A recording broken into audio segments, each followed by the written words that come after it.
Students, आज हम start करने वाले हैं economic activities related to forest. तो 3 इकोनॉमिक एक्टिविटीज़ हैं जो कि रिलेट करती हैं आपके फॉरेस्ट से, जो कि हैं gathering, hunting and lumbering. Students, हम बात कर रहे थे economic activities related to forest. तो 3 एक्टिविटीज़ होती हैं गैदरिंग, हंटिंग एंड लंबरिंग, यानी कि संग्रहण, आखेट और लकड़ी काटना। तो संग्रहण क्या होता है? यानी कि चीज़ों को, वस्तुओं को इकट्ठा करना, वन उत्पादों को इकट्ठा करना, ये संग्रहण में आ जाता है। आखेट में क्या आएगा?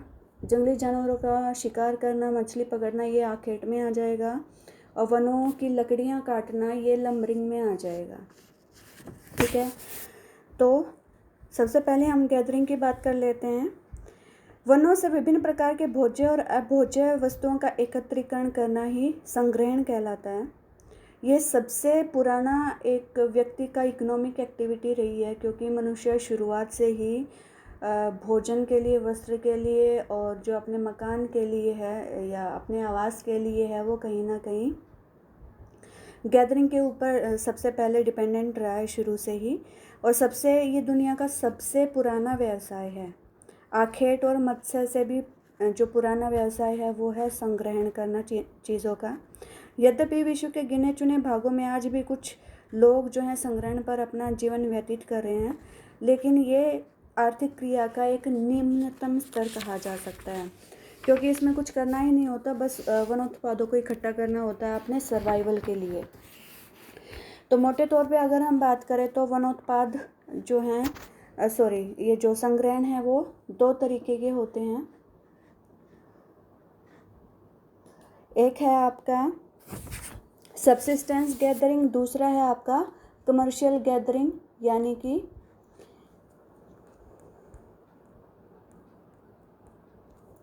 सबसिस्टेंस गैदरिंग में क्या होगा, जिसमें वो अपने सर्वाइवल के लिए इकट्ठा करता है वन उत्पादों को, तो वो सबसिस्टेंस गैदरिंग में आ जाएगा। कमर्शियल गैदरिंग क्या है कि जो व्यापार के उद्देश्य से जो वन उत्पाद इकट्ठे किए जाते हैं वो आपके कमर्शियल गैदरिंग में आ जाएंगे।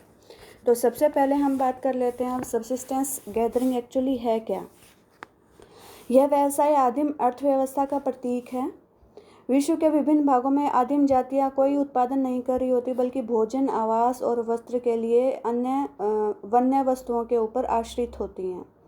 मोटे तौर पे अगर हम बात करें तो सबसिस्टेंस गैदरिंग विश्व के अब गिने चुने क्षेत्रों में पाई जाती है, जैसे कि एशिया के मलाया यानी कि मलेशिया के सेमांग और सेकाई,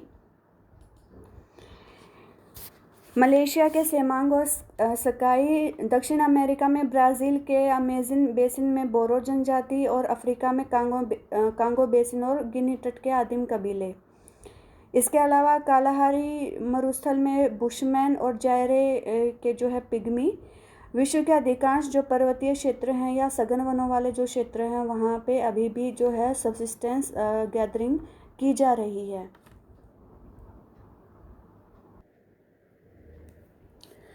अगर इनके वर्तमान में विश्व में संग्रहण करने वाली जनसंख्या जो है कुछ भागों में निवास करती है। सबसे पहले हम बात कर लेते हैं मलेशिया की। तो मलेशिया ये यहाँ पे, मलेशिया के अलावा दक्षिण अमेरिका में ब्राज़ील की अमेज़न बेसिन में बोरो जनजातियाँ, इसके अलावा कोंगो बेसिन और गिनी जो तट है वहाँ के आदिम कबीले, इसके अलावा जो कालाहारी मरुस्थल है उसके निवासी जो हैं ज़्यादातर जो है संग्रहण का काम करते हैं। तो किन किन चीज़ों के लिए ये काम किया जाता है? सबसे पहले भोजन के लिए, यानी कि कंदमूल, फल, कुछ जो खाने पीने के जो हैं नट्स वगैरह, उनके लिए संग्रहण किया जाता है। वस्त्रों के लिए पेड़ों की छाल, पत्ते, घास, इनका संग्रहण किया जाता है वस्त्रों के लिए। और अगर हम बात करें निवास के लिए, तो झोपड़ी, छप्पर निर्माण के लिए बांस जो है, ये पत्तियाँ, घास फूस इकट्ठी की जाती है। भोजन बनाने, सर्दी से बचने के लिए और जंगली जानवरों से सुरक्षा के लिए जो है लकड़ी इकट्ठी की जाती है, और विभिन्न रोगों के उपचार के लिए जो है औषधियाँ इकट्ठी की जाती हैं। तो 5-6 चीज़ें इकट्ठी करी जाती हैं, कुछ खाने के लिए, कुछ वस्त्रों के लिए, कुछ अपना अस्थायी रूप से निवास स्थान बनाने के लिए, कुछ जो है अपने लकड़ी इकट्ठी की जाती है ताकि भोजन बनाया जा सके या सर्दियों में बचा जा सके, और कुछ जड़ी बूटियाँ इकट्ठी की जाती हैं ताकि विभिन्न जो है रोगों का इलाज हो सके।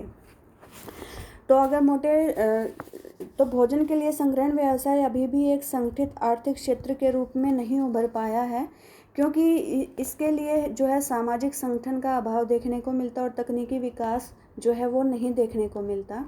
तो इस वजह से ये अभी भी एक काफ़ी रूडिमेंट्री प्रैक्टिस है सर्वाइवल के लिए। अब हम बात कर लेते हैं व्यापार के लिए जो संग्रहण किया जाता है उसकी हम बात कर लेते हैं।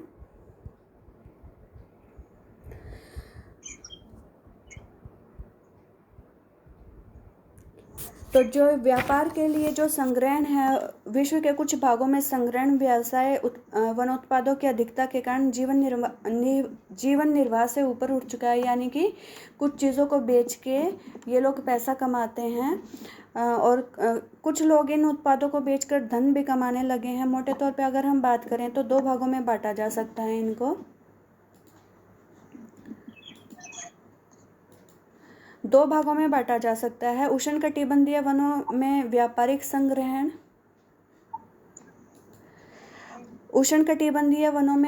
संग्रहण, और जो आपका उपोष्ण और शीतोष्ण कटिबंध है वहाँ पे व्यापारिक संग्रहण। तो सबसे पहले हम बात कर लेते हैं उष्णकटिबंधीय वनों की। ये हमने कल भी डिस्कस किया था। कहाँ पे पाए जाते हैं ये? जो भूमध्य रेखीय जो क्षेत्र होते हैं वहाँ पे ये वन पाए जाते हैं। और कल हमने डिस्कस किया था कि इन वनों की लकड़ी काफ़ी कठोर होती है और इनका ज़्यादा व्यापारिक दोहन नहीं हो पाया, लेकिन इन वनों में बहुत सारी चीज़ें मिलती हैं जो किसी न किसी काम आती हैं। सबसे पहले बहुत सारे फ्रूट मिलते हैं यहाँ से। लोकल कंजम्पशन के बाद में इनका जो है व्यापार कर दिया जाता है। दूसरी चीज़ जो मिलती है वो मिलती है चिकल, CHICKLE। यानी कि चिकल क्या होता है? चिकल एक पदार्थ सा होता है जो एक जपोटे नाम का एक वृक्ष होता है, उससे दूध जैसा एक पदार्थ सा निकलता रहता है, उसको इकट्ठा किया जाता है। और जो आपकी च्युइंगम बनती हैं ये इसी चिकल से बनती हैं। दूसरी चीज़ क्या है? जंगली रबड़। जो रबड़ है वो भी जो एक वृक्ष है हेविया ब्रासिलियस, तो उससे एक पदार्थ निकलता रहता है और इसको इकट्ठा किया जाता है। तो जो प्राकृतिक रबड़ जो बनती है वो इसी जो वृक्ष से जो पदार्थ निकलता है इसको इकट्ठा कर लिया जाता है। गाढ़ा तरल पदार्थ होता है, इसको इकट्ठा करते हैं और इससे रबड़ बनाई जाती है। एक और चीज़ बनती है बलाता, BALATA बलाता।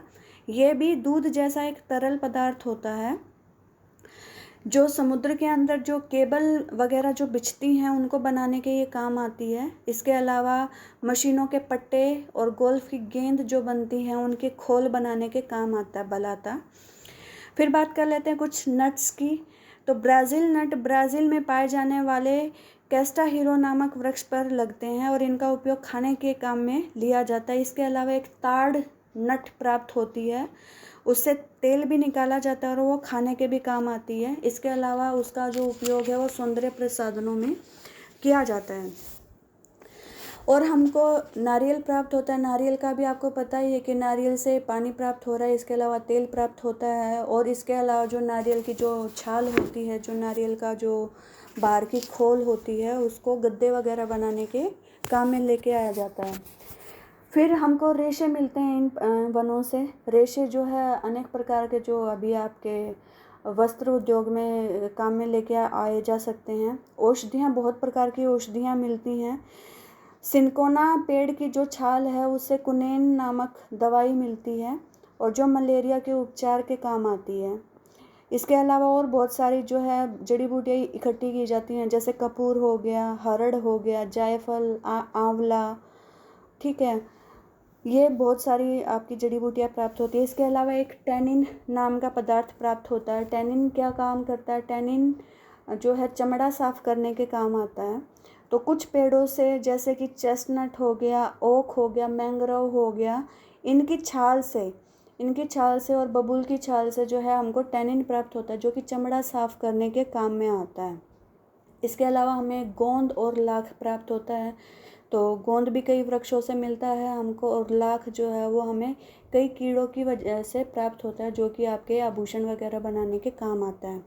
इसके अलावा कुछ जो पत्तियां हैं, पेड़ों की जो पत्तियां हैं, वो चटाई वगैरह बनाने के काम आती है, थैले वगैरह बनाने के काम आती है। कुछ पत्तियों का उपयोग पीने के काम में लिया जाता है, जैसे तुलसी हो गया, कोई जंगली चाय का उपयोग जो है वो पेय पदार्थ के रूप में किया जाता है। अब हम बात कर लेते हैं उपोष्ण तथा शीतोष्ण कटिबंधीय वनों में व्यापारिक संग्रहण की। तो इन वनों में बहुत ज़्यादा हमको पदार्थ देखने को नहीं मिलते। क्यों? क्योंकि एक तो इनमें वैरायटी बहुत ज़्यादा देखने को नहीं मिलती। पेड़ एक ही टाइप के मिलते हैं और एक ही जगह पे मिल जाते हैं, तो हमको बहुत ज़्यादा वस्तुएं प्राप्त नहीं होती। हालांकि कुछ एक चीज़ें प्राप्त होती हैं, जैसे कोर्क। तो भूमध्य सागर के जो निकटवर्ती क्षेत्र हैं, वहाँ पे कोर्क का बहुत ज़्यादा उत्पादन किया जाता है। लगभग विश्व में 50% जो कोर्क है वो अकेले पुर्तगाल उत्पादित करता है। बाकी जो है उत्तरी अफ्रीका के कुछ देश उत्पादित करते हैं, और कुछ जो बाकी जो भूमध्य सागर के आसपास वाले जो देश हैं, वहाँ पे ये जो है कोर्क वगैरह जो है पेड़ों से हमको प्राप्त होती है। कोर्क एक ऊष्मा का कुचालक होती है, जो कि आपके रेफ्रिजरेटरों में और जो शीत भंडारण होते हैं, जो कोल्ड स्टोरेज होते हैं, उसमें कोर्क का काफ़ी ज़्यादा उपयोग किया जाता है। इसके अलावा इन वनों से भी हमको टैनिन प्राप्त होता है कुछ वृक्षों से, जैसे कि आपके चेस्टनट हो गया, ओक हो गया। तो इनकी छाल से भी हमको टैनिन प्राप्त होती है, जो कि चमड़ा साफ करने के काम आती है। इसके अलावा हमको रेजिन और तारपिन प्राप्त होता है। तो जो आपका चीड़ का जो वृक्ष होता है, चीड़ के पेड़ के ऊपर जो है कलेक्ट करने के लिए, उसके पदार्थ को कलेक्ट करने के लिए जगह जगह पे कुछ कैंस लगा दी जाती हैं, उसमें एक पदार्थ इकट्ठा होता रहता है, वो रेजिन इकट्ठा होता है। और जब रेजिन को गर्म करते हैं तो उससे तारपिन का तेल निकलता है। इसके अलावा बहुत सारे वनोत्पादन प्राप्त होते हैं, जो कि आपके रंग रोगन में, वर्निश में, कीटनाशक दवाइयाँ बनाने में, गत्ता, कागज़, साबुन वगैरह बनाने के उपयोग में लाए जाते हैं। अब हम दूसरी आर्थिक क्रिया की बात कर रहे हैं, हंटिंग की। तो हंटिंग भी जो है ये काफ़ी पुराना एक जो है व्यवसाय है। वनों से जंगली जानवरों का शिकार करना और जल से मछली अथवा सील इत्यादि जंतुओं को पकड़ना आखेट कहलाता है।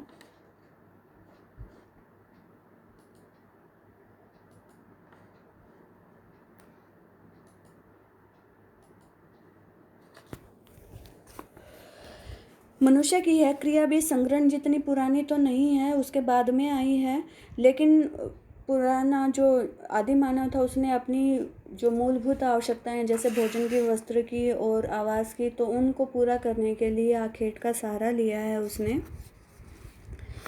आखेट की तरह संग्रहण की तरह आखेट भी मनुष्य के पर्यावरण के साथ आरंभिक सामंजस्य का द्योतक है, और आखेट से बड़ी जनसंख्या का भरण पोषण संभव नहीं होता, इसलिए यह ज़्यादातर विरल जनसंख्या वाले वन प्रदेशों में की जाती है।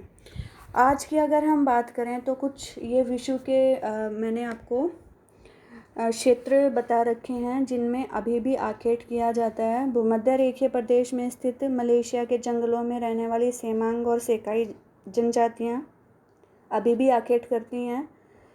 जायरे बेसिन के पिग्मी, दक्षिण अमेरिका के अमेज़न बेसिन की बोरो, जिकारो और सागुआ जनजातियां, न्यू गिनी के पापुअन लोग, बोर्नियो के पुनान आदिवासी, दक्षिण पश्चिमी अफ्रीका के कालाहारी मरुस्थल के बुशमैन, साइबेरिया के उत्तरी भागों में निवास करने वाली जनजातियां जैसे समोयड, कोरियाक, याकूत, चकची। इसके अलावा एस्किमो, अमेरिकन इंडियन और यूरेशिया के टैगा वनों में निवास करने वाली लैप्स और फिन्स जनजातियाँ। दक्षिण अमेरिका में अर्जेंटीना तथा चिली के सुदूर दक्षिण में रहने वाले यागन कबीले कुछ एक ऐसे लोग हैं जहाँ पे जो अभी भी आखेट को लेकर चलते हैं। सबसे पहले आखेट से क्या क्या प्राप्त होता है? आखेट से भोजन संबंधी चीज़ें प्राप्त होती हैं। तो आदिम जनजातियाँ मुख्यतः भोजन के लिए शिकार करती थी। बड़े जानवरों का भी शिकार किया जाता था, लेकिन जब कभी सूखा पड़ गया या और दूसरी मुसीबतें आ गई तो बड़े जंगली जानवर जो होते हैं वो पलायन कर जाते हैं उस जगह से। तो आदिम जनजातियाँ जो हैं वो छोटे जो पशु होते हैं उनके ऊपर सर्वाइव करती हैं, जैसे दीमक, मधुमक्खी, चींटी, छिपकली वगैरह, इनको मार के खाया जाता है। इसके अलावा जो टुंड्रा प्रदेश में है उसमें जो आपके जंगली जानवर हैं, जो आपकी मछली वगैरह या समुद्री जीव हैं उनका शिकार करके सर्वाइवल किया जाता है, जैसे सील होगी, व्हेल हो गया।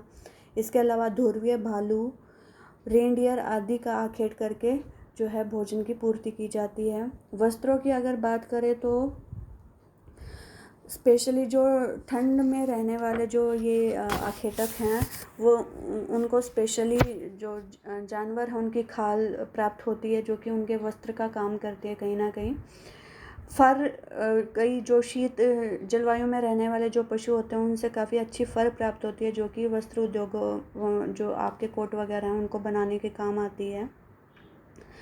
आवास की अगर बात करें, हालांकि आखेटक जो है उनका कोई स्थायी ठिकाना नहीं होता। हमने पहले भी किया था जब एस्किमो हम कर रहे थे कि एस्किमो जब गर्मियां होती हैं तो कहाँ पे चले जाते हैं और सर्दियां जैसे ही होंगी तो कहाँ पे चले जाते हैं। सर्दियां होते ही समुद्र के नज़दीक आ जाते हैं और गर्मियां होते ही फिर दोबारा से जो हैं आपके महाद्वीपों के आंतरिक भागों में चले जाते हैं। ठीक है। आवास की अगर हम बात करें तो ये जनजातियाँ जो है चलवासी जीवन बिताती है, यानी कि घुमक्कड़ किस्म के लोग होते हैं। इनका कोई स्थायी और पक्का ठिकाना नहीं होता। प्रवास के दौरान ये लोग पशुओं की खालों से बने तंबुओं में रहते हैं।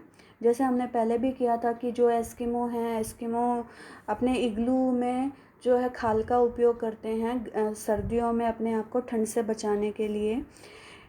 इसी प्रकार जो हैं अन्य जो जनजातियां हैं वो भी काफ़ी ज़्यादा खाल वगैरह का उपयोग करती हैं अपने आवास वगैरह बनाने के लिए।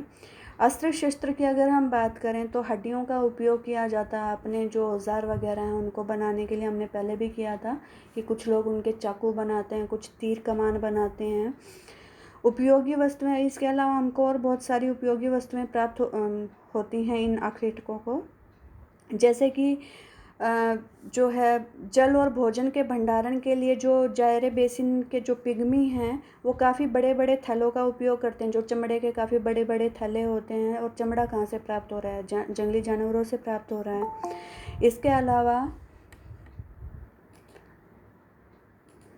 इसके अलावा जो है जो ये एस्किमो की जो नाव होती थी कयाक और उमियाक, उसको बनाने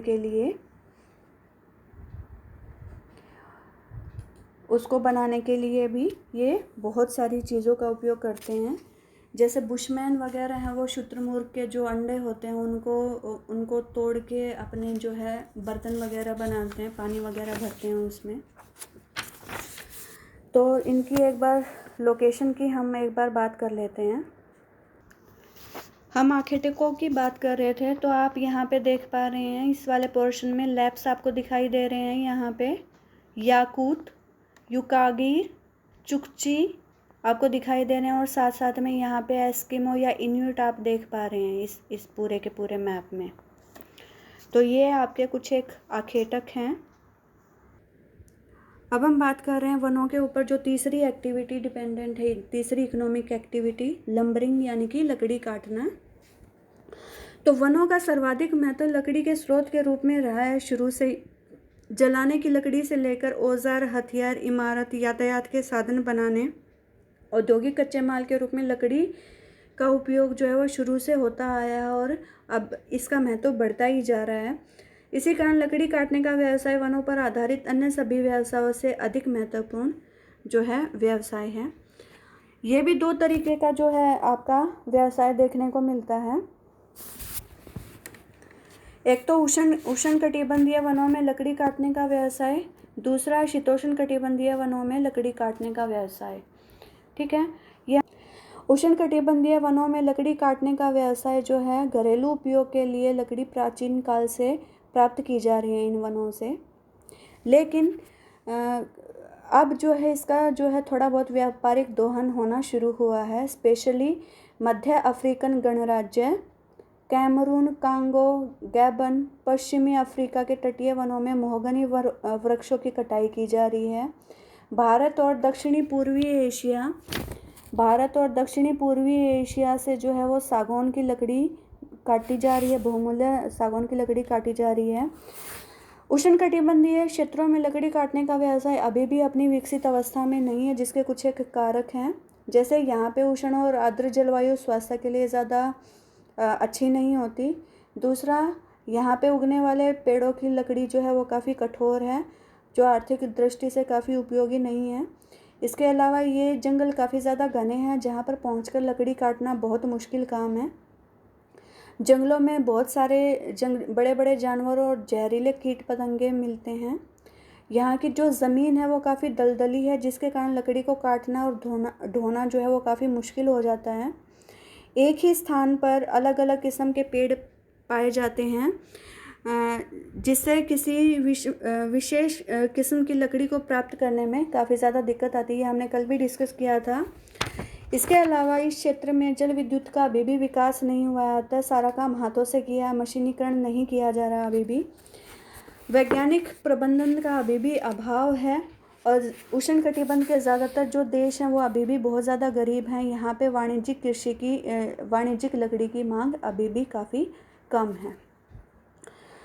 अब हम बात कर लेते हैं शीतोष्णकटिबंधीय वनों में लकड़ी काटने के व्यवसाय की। ये भी कल हम थोड़ा बहुत कर चुके थे। शीतोष्णकटिबंध में वनों में लकड़ी काटने का व्यवसाय आधुनिक विधियों से किया जाता है। शीतोष्णकटिबंध आप इस पोर्शन में देख पा रहे होंगे, ये सारा का सारा शीतोष्णकटिबंध है। ठीक है, तो शीतोष्णकटिबंध में वनों से लकड़ी काटने का व्यवसाय आधुनिक विधियों से बड़े पैमाने पर अत्यंत संगठित रूप से किया जाता है और यहाँ पे लकड़ी व्यवसाय के उन्नत होने के कुछ एक कारण हैं। सबसे पहले एक ही जाति के मुलायम लकड़ी के वृक्ष मिल जाते हैं, तो एक ही जगह पे हमको अच्छी लकड़ी भी मिल गई और साथ साथ में क्या मिल गया, एक ही जाति के बहुत सारे पेड़ भी मिल गए, तो उनकी कटाई करना ईजी रहता है। मुलायम लकड़ी को काटना, ढोना और उस पर काम करना थोड़ा आसान होता है।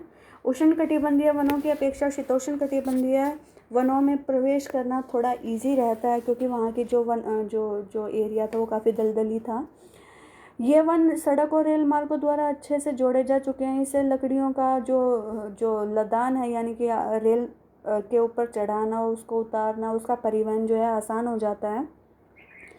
सर्दियों में यहाँ का धरातल जो है वो बर्फ़ से ढक जाता है और बर्फीली सतह पर बड़े बड़े लट्ठों को सरकाकर नदी के पेटे में लेके मतलब क्या करते हैं, वृक्षों को काटते हैं और क्योंकि बर्फ़ पड़ी होती है तो काफ़ी स्लिपरी एरिया हो जाता है। ये लकड़ी को काट के नदियों के आसपास ले आते हैं। जब गर्मियाँ आती हैं तो वो बह के कुछ तो नदियों के साथ में आ जाती है, कुछ जो है बड़ी बड़ी नाव के साथ में उसको अटैच कर दिया जाता है और पानी में बहा के उनको जो है गर्मियों में ले आते हैं ये लोग। ये वन विकसित अर्थव्यवस्था वाले क्षेत्रों के निकट हैं, जहाँ पे लकड़ी की मांग काफ़ी ज़्यादा रहती है। अब हम बात कर लेते हैं कहाँ कहाँ पे ये व्यवसाय देखने को मिलता है आपका।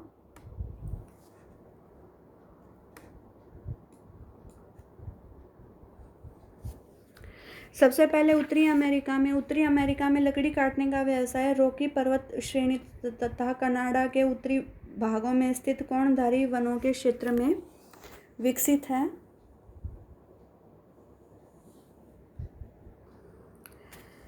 तो कनाडा में काफ़ी विस्तृत क्षेत्र में आपका जो है लकड़ी काटने का व्यवसाय होता है। दूसरा आ जाता है आपका यूरोप। तो यूरोप में ये जो व्यवसाय है ये स्पेशली आपका नॉर्वे, स्वीडन, फिनलैंड, ऑल्प्स और राइन वैली में देखने को मिलता है। एशिया की अगर हम बात करें तो एशिया में लकड़ी काटने का व्यवसाय जो है वो रिलेटिवली कम विकसित है। इसके अलावा रूस के एशियाई भाग में यह धंधा यूराल पर्वत श्रेणी से पूर्व में ओखोत्स्क सागर तक होता है। और साइबेरिया की अगर हम बात करें तो पूर्वी भागों में लकड़ी कम काटी जाती है क्योंकि वहाँ पे रिलेटिवली पॉपुलेशन कम रहती हैं। चीन, जापान और भारत में अधिक जनसंख्या और लकड़ी की अधिक मांग के कारण वनों का बड़े पैमाने पर दोहन हुआ है और इन देशों में वन केवल अब दुर्गम पर्वतीय क्षेत्रों पर ही रह गए हैं, बाकी पेड़ काटे जा चुके हैं।